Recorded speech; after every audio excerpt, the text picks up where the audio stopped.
বুড়িমা কিছু চাল এনেছি, ওকে দুটো ভাত রেঁধে খাইও। নাও। কি মজা ভাত কামুড়ে, কি মজা ভাত কামুড়ে, কি মজা ভাত কামুড়ে। আল্লাহ তোমার ভালো করুক বাবা।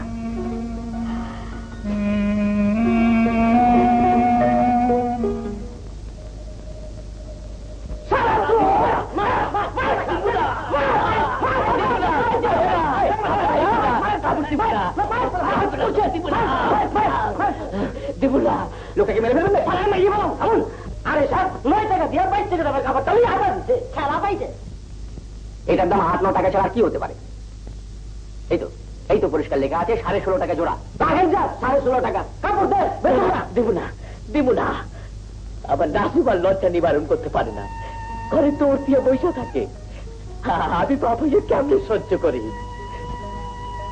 আপনার খাবারে মারেন, ধরেন, জ্বালে দেন, যা খুশি করেন, খালি এই কাপড়টা আমার নাসু ভাইয়ের পরনের অনুমতি দেন। আমি কথা দিতেছি, এই কাপড়টা আমার নাসু ভাইয়ের দিয়ে আমি চলে আসুক। আমারও জোয়ান মট্ট পুরা ছিল, বাড়ি ঘোরা ছিল, গোলা ঘরে থানা ছিল, দস্যুরা সব শেষ করে রাখাচ্ছে, দুঃখ করো না বন্ধু তোমরা, যদি না পারি আগেকার সেই সুরে সুরে গাইতে আমার গান।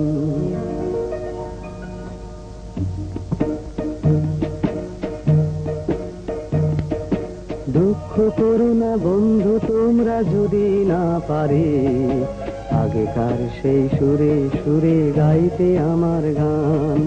দুঃখ করো না বন্ধু তোমরা, যদি না পারি আগেকার সেই সুরে সুরে গাইতে আমার গান।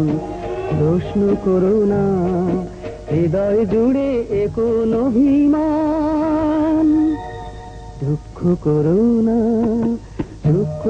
না বন্ধু তোমরা, যদি না পারি আগেকার সেই সুরে সুরে গাইতে আমার গান।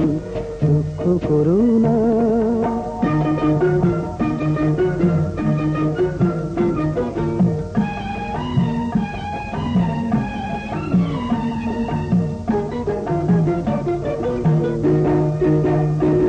গান যে আমার হারিয়ে গেছে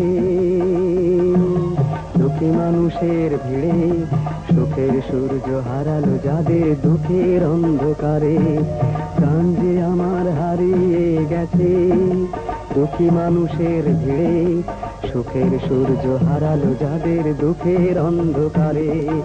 অনেক সাধের স্বপ্নগুলো, অনেক সাধের স্বপ্নগুলো ব্যর্থ আশায় হলো ম্রিয়মাণ। দুঃখ করো না বন্ধু তোমরা, যদি না পারি আগেকার সেই সুরে সুরে গাইতে আমার গান। দুঃখ করো না।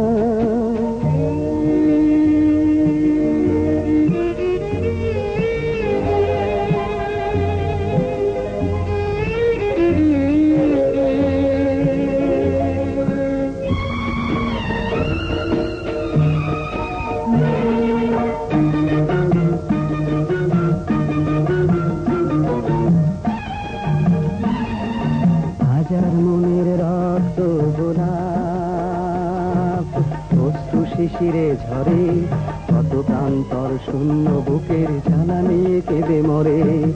হাজার মনের রক্ত গোলাপ অশ্রু শিশিরে ঝরে, কত প্রান্তর শূন্য বুকের জ্বালা নিয়ে কেঁদে মরে। রিক্ত প্রাণের কান্নাগুলো, রিক্ত প্রাণের কান্নাগুলো জানালো আজ কোন আহ্বান। দুঃখ করো না বন্ধু তোমরা, যদি না পারি আগেকার সেই সুরে সুরে গাইতে আমার গান। প্রশ্ন করো না হৃদয় জুড়ে এ কোন অভিমান। বন্ধ কর, বন্ধ করে গান। না না না, এ গান আমি শুনতে চাই না। কত যুদ্ধে মা গেছে, বাপ গেছে, ভাই গেছে, বোন গেছে, আর কত গানবো। আমি হাসতে চাই না, আমি হুল্লোড় করে বাঁচতে চাই না। এটা বাঁচার পথ নয়। আফজাল, চেয়ে দেখো এই লোকটার দিকে। গত যুদ্ধে একমাত্র জোয়ান ছেলেকে হারিয়েছে, এমনি এদেশে হাজার পিতা তার সন্তানকে হারিয়েছে, হাজার সন্তান তার পিতা মাতাকে, বোন তার ভাইকে হারিয়েছে। কোনোদিন কি খোঁজ নিয়েছো তাদের? তাদের কথা শুনে নিজের দুঃখ ভুলতে এদের সেবা করো, দেখবে এদের মাঝে খুঁজে পাবে তুমি তোমার বাবা, মা, ভাই, বোন। আমি যাবো শহীদ ভাই, আমি যাবো।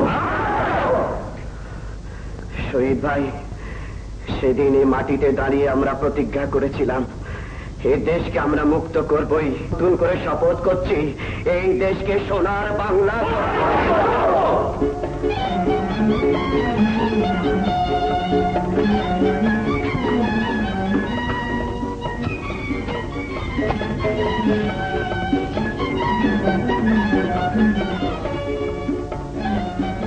শহীদ ভাই, এই কাপড়গুলো দিতে শুরু করে গে।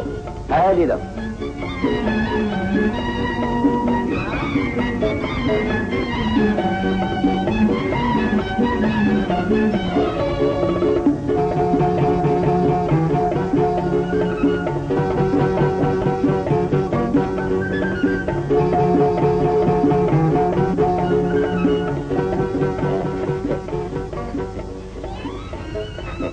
সালাম কর মা, সালাম কর। কি নাম তোমার?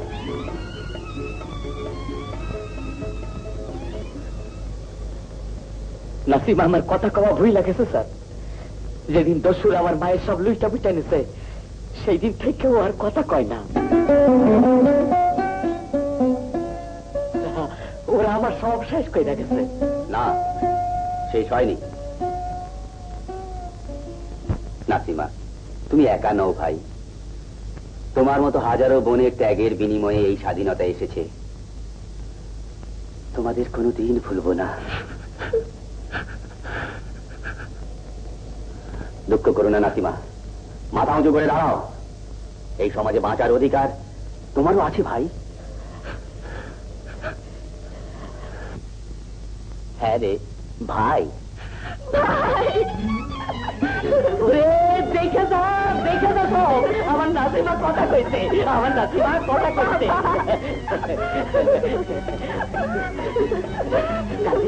কান্দিস না মা, কান্দিস না, কান্দিস না। আবার আমাকে সবইব। তোর বাইরেরা আমাকে লাইকা গড় বানাইতেছে, আমাকে দুঃখ গোসলের লাইকা এইখানে ছুটাইছে। কাঁদিস না, কাঁদিস না। আল্লাহর কাছে কর, আল্লাহ স্যার আমাকে তো কিছুই চাইছে, আল্লাহ তাকে ভালো কইল, ভালো কইল, আল্লাহ তাকে ভালো কইল। আশ্চর্য, সন্ধ্যা গড়িয়ে রাত হয়ে গেল, তবুও মেয়ের পাত্তা নেই। ব্যস্ত হওয়ার কি আছে? কি আছে সে যদি তুমি বুঝতে, তাহলে কথা বলতে পারতে না। ওই তো এসে গেছে। এই যে সেই সকালে না বলে কয়ে কোথায় গিয়েছিলে? কি জবাব দিচ্ছ না কেন? ছাড়ো তো এসব, আয়। দাও, তোমার আশকারাবেই ওর বার বেড়েছে। আমি জানতে চাই কোথায় গিয়েছিলে? রানার সঙ্গে গ্রামে গিয়েছিলাম। শহরে এত জায়গা থাকতে না বলে কয়ে গ্রামে কেন? কোন সাহসে সেখানে গিয়েছিলে? আমি তো কোনো অন্যায় কাজে যাইনি বাবা, দেশের কাজ করতে গিয়েছিলাম। দেশের কাজ? ও, রানা তাহলে আজকাল এসব করে বেড়াচ্ছে। ভেবেছিলাম।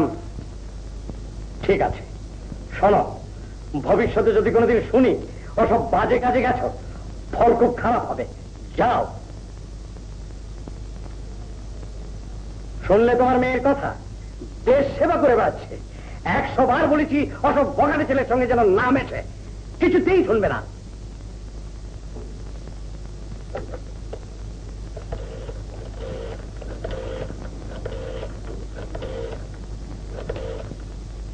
হ্যালো আলিম সাহেব, রানার কাণ্ড দেখেছেন? দিনাকে সঙ্গে করে নিয়ে গিয়েছিল দেশ সেবা করতে। তাই নাকি? তবে আর বলছে কি, ওকে ভালো বলেই জানতাম, তাই মেলামেশার সুযোগ দিয়েছিলাম।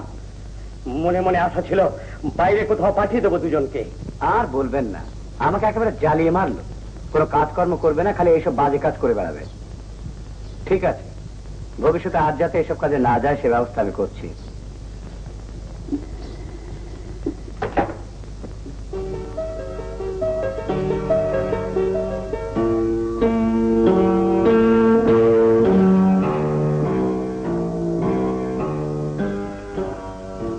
তোমার ছেলের কাণ্ড শুনেছ? পরের মেয়েকে নিয়ে গিয়েছিল দেশ সেবা করতে, মানিজ্য সব গেল আমার। তার দেশ সেবা খারাপ তো কিছু নয়। খারাপ নয় মানে? কতগুলো পাউন্ডেলের ছেলে মেয়ে মিলে দেশ সেবার নাম করে অনাচার করে বেড়াবে, তাই সহ্য করতে হবে। ও ভেবেছে কি লেখাপড়া করবে না, কোনো কাজকর্ম করবে না, ঘরের খেয়ে বনে মরতে হবে? এ আমি সহ্য করবো না বাবা। ঠিক আছে, আসতে দে ওকে।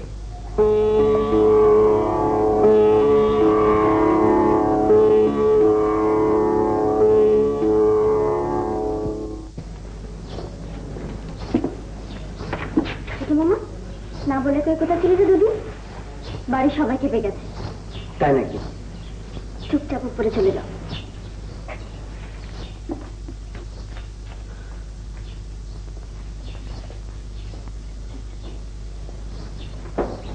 শোনো, হুজুগকে আদর্শের নাম দিয়ে হই হই করে বেড়ানো চলবে না এ বাড়িতে থেকে। অনেক দেখেছি, অনেক হয়েছি, আর ভেবে তো বুড়ো হয়েছি, উপায় করতে পারি না। সেই জন্য আমার আর কোনো দাম নেই বাড়িতে, তাই না? এমন কথা তো বলিনি বাবা। বলনি, কিন্তু আচরণে বুঝিয়ে দিয়েছো তোমরা। এটা তোমার ভুল অভিযোগ বাবা। কোনটা ভুল আর কোনটা ঠিক সেটা এখন থেকে তোমাদের কাছ থেকে আমায় জানতে হবে না? বাবা, তুমি মেয়ে মানুষ নিয়ে যেখানে সেখানে হই হই আর অনাচার করে বেড়াবে, সেসব জেনেও আমি চুপ করে থাকবো ভেবেছো? না, অনাচার আমি করিনি বাবা। তবে অনাচারের গন্ধ আমি পেয়েছি এ বাড়িতে, আর তার মূল্য একদিন তোমাকেই দিতে হবে সবচেয়ে বেশি। রানা, ওপরে যা তো। আমি যা সত্যি বলে জেনেছি তা আমি ছাড়তে পারবো না বাবা। তাতে যদি আমাকে তোমাদের অসহ্য মনে হয় বলে দিও, আমি এ বাড়ি ছেড়ে চলে যাব। কি বললি? রানা,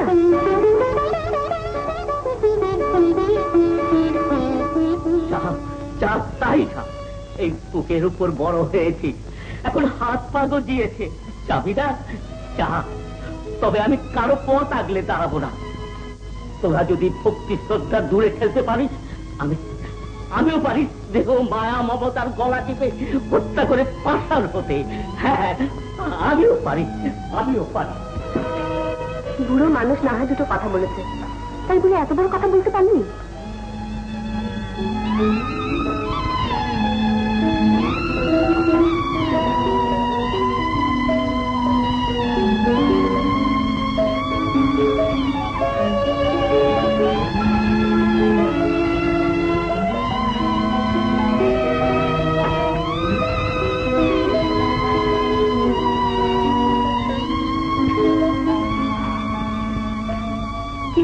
শুয়ে পড়লি যে?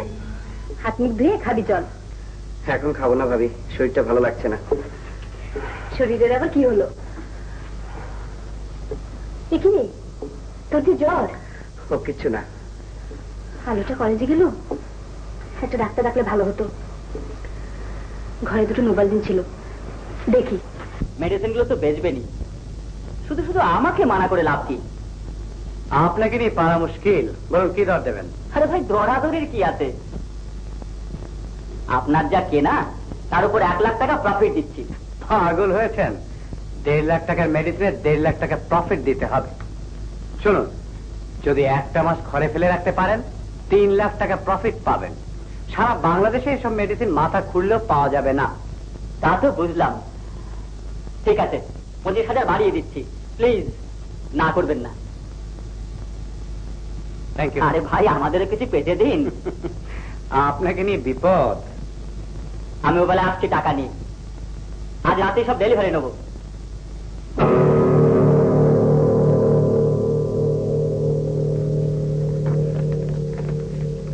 শোন, এগুলো নিয়ে যাচ্ছি, থাক এসব। কাল সকালে রেডি করে রাখবে, আমি নিয়ে যাবো। এবার তো রয়্যাল ড্রেসখানা ছেড়ে শুয়ে পড়তো। আচ্ছা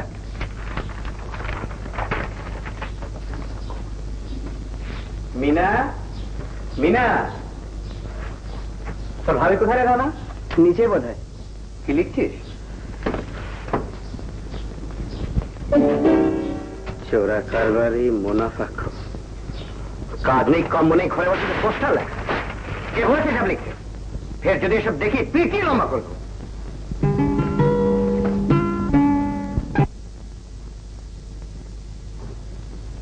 ডাকছিলে আমাকে?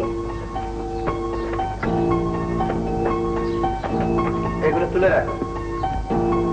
এত টাকা? এত কোথায় দেখলে? মাত্র 2 লাখ। এই রাতে এত টাকা তুমি কোত্থেকে আনলে? আরে বাবা, চুরি ডাকাতি করিনি, ব্যবসা করেছি, ব্যবসা। ব্যাংকে রেখে দিলে তো পারতে।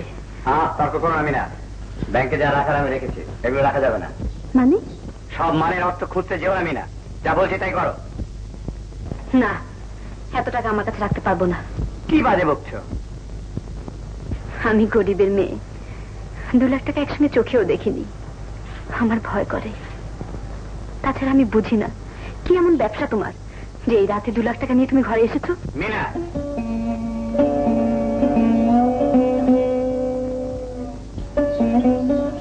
টাকা রেখে চাবিটা তোমার কাছে রেখে দিও। মিনা, তোমার সাহস তো কম নয়, আমার এই মুখের উপর চাবি ছুড়ে দাও। কোথায় পেলে সাহস? কে তোমাকে ধরতে সাহস জুগিয়েছে? বলো, জানাও তো। সাহস কাউকে জোগাতে হয় না ভাইয়া, বিবেকের তাড়নায় মানুষ সত্যি মিথ্যে জানতে চায়। কি বললি? তোমার বিবেক না থাকলেও এ বাড়ির যে আর কারো বিবেক থাকবে না এমন তো কোনো কথা নেই। আমিও জানতে চাই, এত রাতে তুমি 2 লাখ টাকা কি ব্যবসা করে নিয়ে এসছো? না, সেদিন আমার প্রশ্নের জবাব তুমি এড়িয়ে গিয়েছিলে। ভেবেছিলে আমি কিছুই বুঝবো না। 400 টাকার মাইনের সামান্য কেরানি ছিলে। কোথায় পেলে তুমি লাখ লাখ টাকা? আর কৈফিয়ত কি তোকে দিতে হবে? হ্যাঁ হবে। তোমার ভাই হিসেবে না হলেও এদেশের 7.5 কোটি মানুষের একজন হিসেবে আমার কাছে, হ্যাঁ আমার কাছে তোমার কৈফিয়ত দিতে হবে। যত বড় মুখ নয় তত বড় কথা। আমারই খাবে, আমারই পড়বে, আমারই উপর চোখ ভাঙিয়ে কথা বলবে। ভেবেছো তো আমি নীরবে সহ্য করবো? বেরিয়ে যা, বেরিয়ে যা আমার বাড়ি থেকে। তোর আমি মুখ দেখতে চাই। না, তুই আমার জন্য মার খেলি ভাই, আমাকে মাফ করে দে। রানা, আমাকে মাফ করে দে। ভাবি,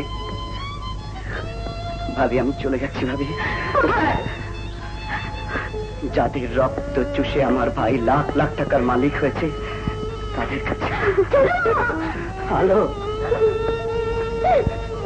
হ্যালো, হ্যালো, জানো খরচা, ঘরে জানো। না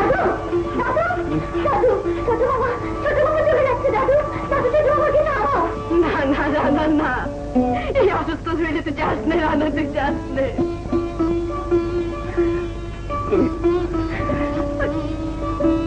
তুমি আমাকে দোয়া করো ভাবি, আমাকে দোয়া করো।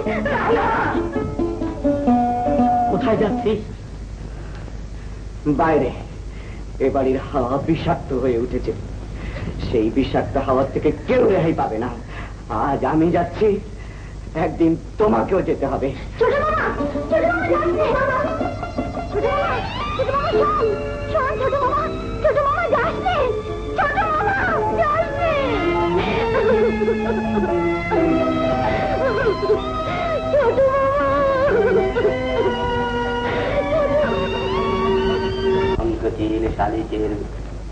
আরে রানা জি, এসো এসো। তো ভালো তো?